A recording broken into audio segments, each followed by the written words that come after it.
बुलंदशहर में कोरोना की रोकथाम के लिए सिकंदराबाद सीएचसी को भी बनाया गया कोविड हॉस्पिटल। सिकंदराबाद की भाजपा विधायक विमला सोलंकी ने ऑक्सीजन लेस 50 बेड का फीता काटकर किया उसका उद्घाटन। सिकंदराबाद सीएचसी को बनाया 200 बेड वाला कोविड हॉस्पिटल। सिकंदराबाद में ऑक्सीजन प्लांट की भी की जा रही है तैयारी। 50 बेड आज किए गए एक्टिव। विधायक विमला सोलंकी ने फीता काटकर किया वहाँ का उद्घाटन।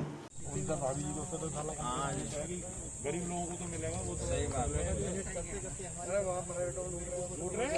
मरीजों की ना ये सोच करके कि मरीज हमारे यहाँ से सही हो गए।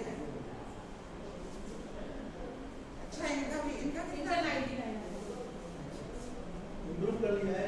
ताजा और रोचक खबरों के लिए यूं ही जुड़े रहें हमारे साथ और हाँ, हमें सब्सक्राइब करना ना भूलें। नीचे दिए बेल आइकन को जरूर प्रेस करें।